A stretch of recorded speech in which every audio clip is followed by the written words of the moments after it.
Good evening and welcome back to Sports Night in Auburn. My name is Mackenzie Collins. And I'm Mary Lee Oliver. Tonight we've got a recap from Auburn Football's bye week and a basketball hosting Pro Scouts here inside Auburn Arena. You're watching Sports Night in Auburn.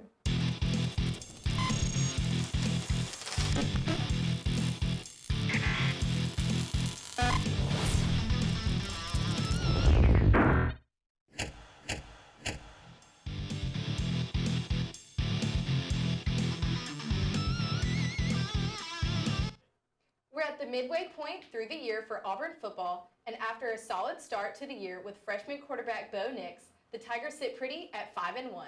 Eagle Eyes Owen, Andy Hewling, and Delaney Brown have a recap of the Auburn football so far. Hello and welcome to Eagle Eye TV's bye-week preview for Auburn football. I'm Andy Hewling, joined by Delaney Barrow, and we're going to talk about Auburn's bye-week preview as well as the season so far and rank each unit by grade. So Delaney, Auburn came into Florida this weekend needing to be 6-0 coming into this week, but unfortunately the Tigers were not able to defeat Florida and they lost 24-13. What went wrong for Auburn? And how did Florida's defense stifle Bo Nix and the Auburn offense? Well, I definitely think that the arena and the crowd noise got to Bo, as playing in front of a crowd that large really put a lot of pressure and stress on him. And so he was very inconsistent with his throwing, and he couldn't really find his groove. He did have a few good plays. The touchdown to Seth Williams was a great play. Had some great runs from Jatarvius Whitlow, and the running game seemed to be there in some points of the game. But overall, the swamp got to him. What else happened for Florida's offense? They were able to take advantage of Auburn's turnovers. Well, Florida's offense wasn't on their A game either, considering that there were 3 sack fumbles on Trask. But even though Auburn's defense was able to pull through, the offense just wasn't able to capitalize on those mistakes. So Auburn goes into the bye week 5-1 on the season. And now, Delaney, we're going to rank Auburn's units by grade.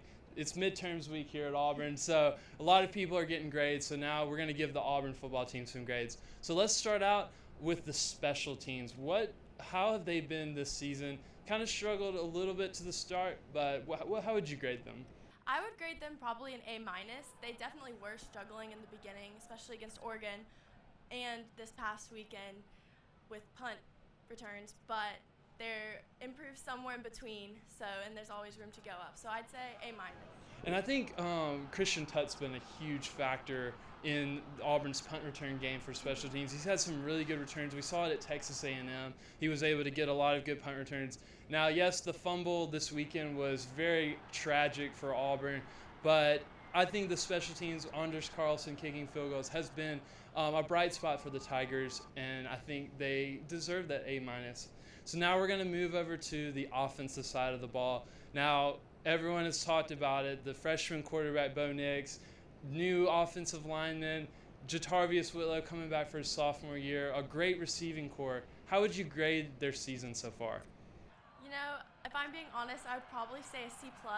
They seem to be hitting their stride week 5 against Mississippi State, but then after this past week, they just kind of went where they were at the beginning of the season, and it looked like there was no building off of their great performance week 5.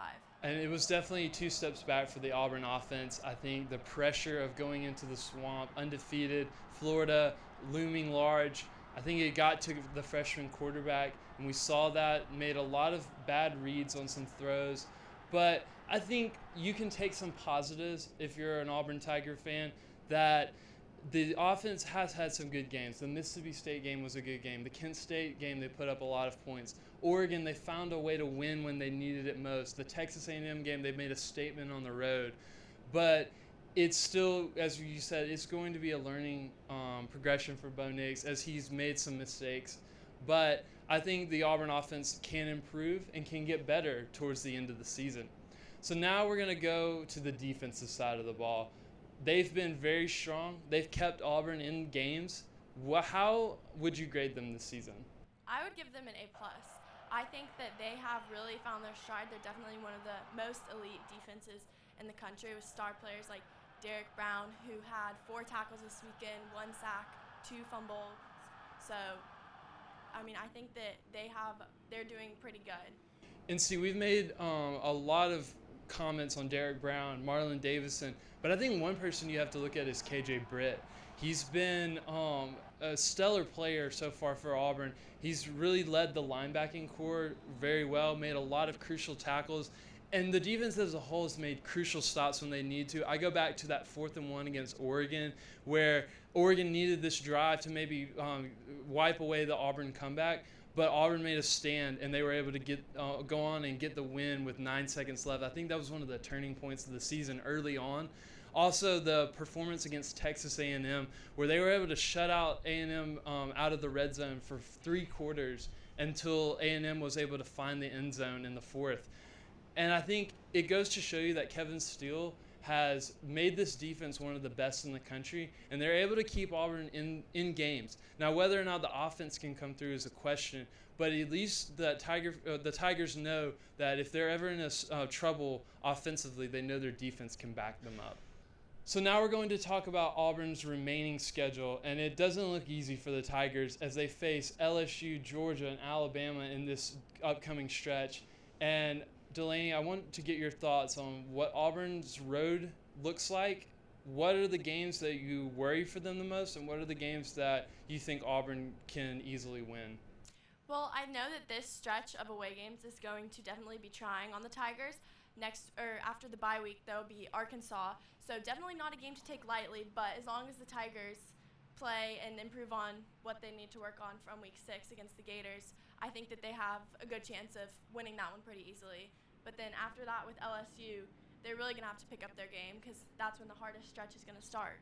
And it seems like Auburn now has lost their get-out-of-jail card now that they lost to Florida, because a lot of people thought, Auburn can maybe afford to lose one game if they beat Florida.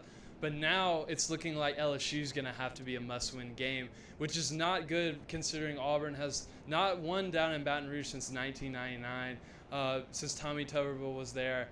And now it looks like Auburn is more than likely going to have to beat Alabama and Georgia as well if they're going to have an outside chance of going to Atlanta. So do you think Auburn can run the table, or is there going to be a few road bumps? I think based on past years, there'll probably be a few road bumps, but if they keep improving on what their performance so far, I think that there is a good possibility they could make it to Atlanta this year. For sure, and it will take some help. LSU does have to play Alabama. Alabama may have to lose a game, maybe like Texas A&M this coming weekend. So there's going to have to be some help for the Auburn Tigers, but it's going to be a tough road ahead if they're going to have hopes of going to Atlanta. Well, that's all that we have for you for this bye-week preview. I'm Andy Hewing, joined by Delaney Barrow, and we'll see you next week. If we're going to look at the Auburn season and look ahead into the rest of the year for the Tigers, there are 3 players we need to look at in order for Auburn to succeed and make a run into the college football postseason. The first player we're going to look at is Bo Nix. Nix, as the quarterback in simple terms, is the facilitator of the offense, especially Boobie Whitlow out for 4 to 6 weeks. Nix on the year is completing his passes at a 54.6% rate with 1,125 yards and 8 touchdowns to 5 interceptions. Bo has looked solid at times against teams such as Tulane and Mississippi State, but has seemed to struggle against teams such as Oregon and Florida. Let's look at some advanced stats. Auburn as a team is averaging 193 yards through the air and 230 on the ground. Nix will need to continue to play as he did early in the season as the Tigers hit the rough part of their season in the SEC schedule. On the defensive side of the ball, there's 2 players to definitely keep an eye out for, and that's Derek Brown and Jeremiah Denson. Brown and Denson are the top players on an Auburn defense that is loaded with talent and is regarded as one of the best in the country. Derek Brown leads the way for an Auburn defensive line and front 7 with many players that could find themselves playing on Sundays within a few years. Brown sits at 18 total tackles, 5 tackles for loss, 3 sacks, 2 forced fumbles, and 2 fumble recoveries. Lastly, Jeremiah Denson has quietly become one of the best safeties in the SEC. The senior leads the team in tackles with 43, has 2 sacks, and 1 interception with 1 forced fumble. If Auburn looks to continue playing past December, look for these 3 players to make an impact. After Auburn's bye week last weekend, this is what many college football experts predicted to be the meat of Auburn's schedule as the conference opponents heat up. The Tigers go to Fayetteville this weekend to take on Arkansas and then travel to Baton Rouge to take on LSU before coming home to face Ole Miss. Looking ahead to those 3 games against Arkansas, LSU, and Ole Miss, how do you think Auburn will fare? I think after this bye week and going to Fayetteville, I think Bo Nix is slowly going to get his, I think he's going to find his receivers a lot easier this game before LSU, and just have the offense that was once like top in the SEC in the preseason. Right. I definitely think it'll be a good weekend for Bo and the offense to kind of find themselves again after struggling against a good Florida team, and definitely going into LSU. It's going to be a big weekend for the defense to step up and be able to shut down that really powerful LSU offense. We saw against Florida and LSU, they kind of scored back and forth, and so I think it'll be a really big opportunity for the defense. And then going into Ole Miss, I think Auburn's got a really good chance in that game. I think they're going to play very well, and I also think that's going to be a good recovery weekend to be able to power up the offense and, give the defense a little bit of a rest going into those harder games coming later in the schedule. Exactly. After Ole Miss, the Tigers face a triplet of Georgia, Stanford, and Alabama, all inside the conference join-hair. As these last 3 games are the end of the schedule, how do you think the record is going to, conclude? These are the It's definitely the meat of the schedule and the games that everyone looks forward to, but seeing how Georgia played against this South Carolina team this past weekend, I think Auburn's defense is really going to be an impact for the team. I think Auburn's got a great chance of winning the game. I think if they just come out and play the way that they know how, I think it's going to be huge that it's at home. I think Bo will be in his comfort zone and be able to find his receivers. And then Samford, that's another good recovery weekend. That's right before the Thanksgiving break, so that'll be a good chance for them to find themselves and recoup going into the Alabama game. How do you feel about Alabama at home? I think, like you said, Stanford is going to be that kind of buffer game before Bo Nix shows what he has in the Iron Bowl, his first Iron Bowl of his career. And I think that having those 3 games in Jordan-Hare, he'll seek comfort of the fans and the student section and just, have hopefully one of his best games, but we'll see how the most dominant Georgia and Alabama defense will, just... Right. Defense is the name of the game, and that'll definitely be huge, especially against Heisman frontrunner Tua Tagovailoa. So it'll be really exciting to see how the defense takes advantage of that opportunity. Coming up, we'll look at other Auburn sports, including the Basketball Pro Day. Keep it right here on Auburn Sports Night in Auburn. There was an old woman who lived in a shoe. She had so many children, she didn't know what to do.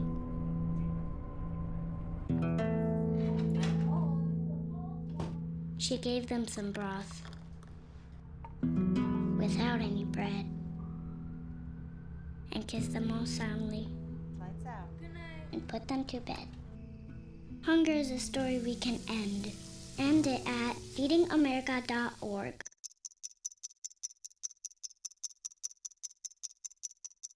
I was living in a shelter, juggling 3 jobs. I had to be resilient. That's something that you can't teach. You can achieve a lot using your imagination. I mean, I don't like to brag, but... Wait, who's that? And why is she all over these achievement awards? But with STEM, the sky's the limit. Shaboom! Use STEM to envision... Okay, I'm seeing it. Yeah! Invent... Got any ideas? I've got a few, actually. And create a better world. Told you she's super smart. If she can STEM, so can you. Find out more at She Can STEM. Welcome back. Auburn basketball invited many NBA scouts into Auburn Arena for the Auburn Pro Day. Eagle Eye's own Larkin Carden was there to give you the story. It's a little early for the pro. This is one of the earliest pro days because these guys are sort of running. The NBA guys are kind of, just sort of finishing up some of the early camp stuff. So good turnout, but it's really early for our guys to show. Yet and still, we got a chance to do some scrimmaging. It was the first time that I'd put my top 5 or 6 guys as of right now out there, and I thought that unit played the best together. We talked to the guys about the fact that I think we've got a really good 13-man roster. We're going to be very young coming off the bench, so which one of the young guys can, be able to help us the soonest and the bestest, and so we'll see. But there's a lot of learning going on right now. There's a lot of want to, and so real responsibility of the coaching staff to try to get this thing right. Yeah, it's always a want, and but we got to take it one step at a time. We got a lot of young guys. We got to show them the ways, and they're getting it. They're doing a great job. But yeah, it's a process. So. Auburn Soccer welcomed LSU into the Auburn Soccer Complex before a tough stretch of conference games, and Eagle Eye's own Sam Humphrey was there to tell the story. The Auburn Tigers are coming off a loss against Ole Miss in overtime, looking to get back on the win column tonight against LSU. The crowd was in full support for the Tigers tonight as the raucous student section made their presence known. But the Tigers of LSU wanted their presence felt as well, almost getting on the scoreboard first before being called offsides.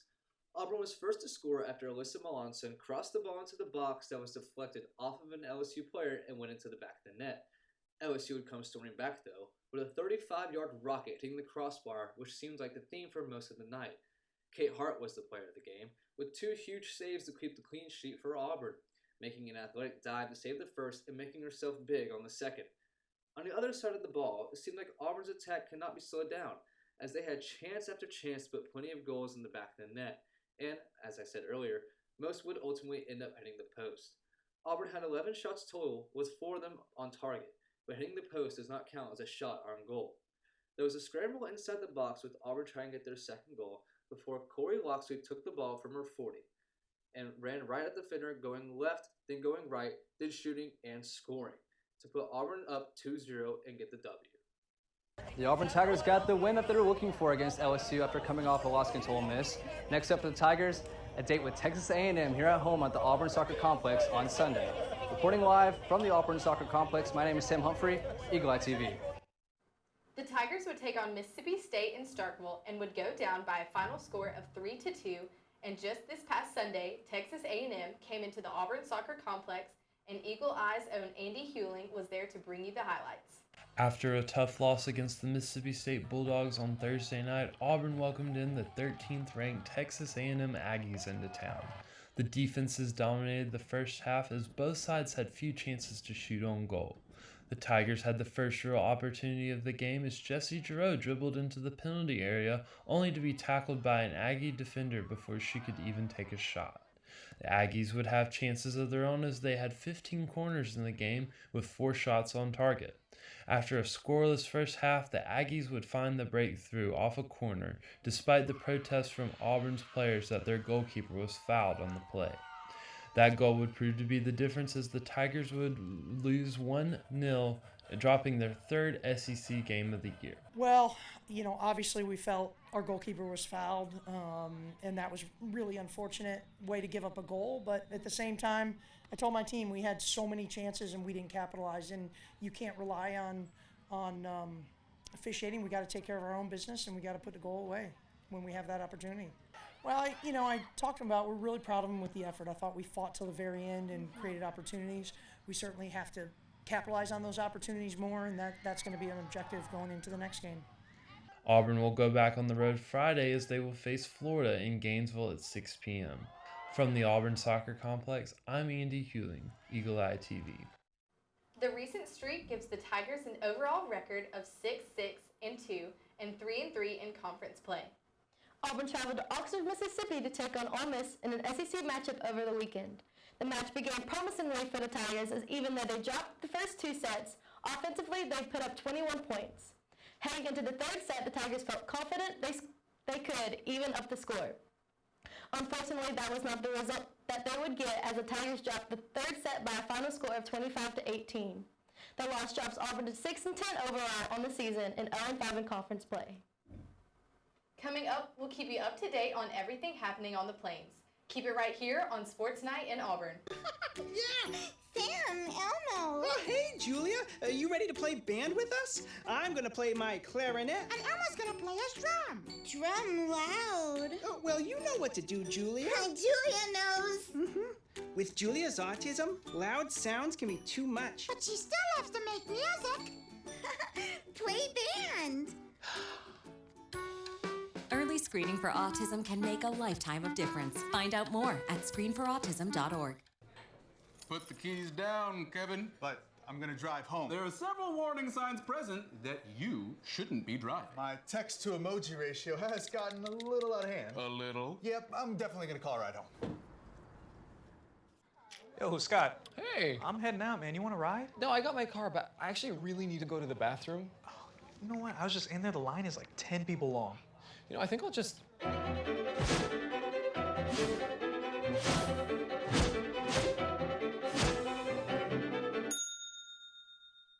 Dude, are you okay? You wouldn't believe what I was just thinking. I am definitely buzzed. Yeah. I think I will take this, and I will take that ride home. Smart man. Did you see how that... Welcome back to Sports Night in Auburn. Let's take a peek at everything happening on the Plains this week.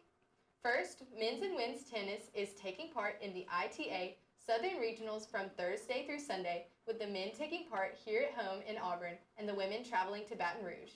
On Friday, equestrian take on the State University of New York at New Paltz or Sunday New Paltz at 10 a.m. and Sweetbriar College at 2 p.m. And then on Saturday, TCU comes to Auburn at 11 a.m. Softball is at home against the Auburn down the road as the Tigers welcome in Auburn University Montgomery at 6 p.m. Auburn soccer travels to Gainesville to take on the Florida Gators in an interconference matchup with kicks slated for 6 p.m. on SEC Network Plus. Volleyball continues their conference play, still looking to pick up their first win against an SEC opponent as the Tigers welcome Missouri to Auburn Arena on Friday night at 7 p.m. and Georgia on Sunday at noon, with the Sunday game being broadcast on SEC Network. Auburn Swim and Dive welcomes the LSU Tigers into the Auburn Aquatic Center on Saturday, with the meet scheduled to begin at 10 a.m.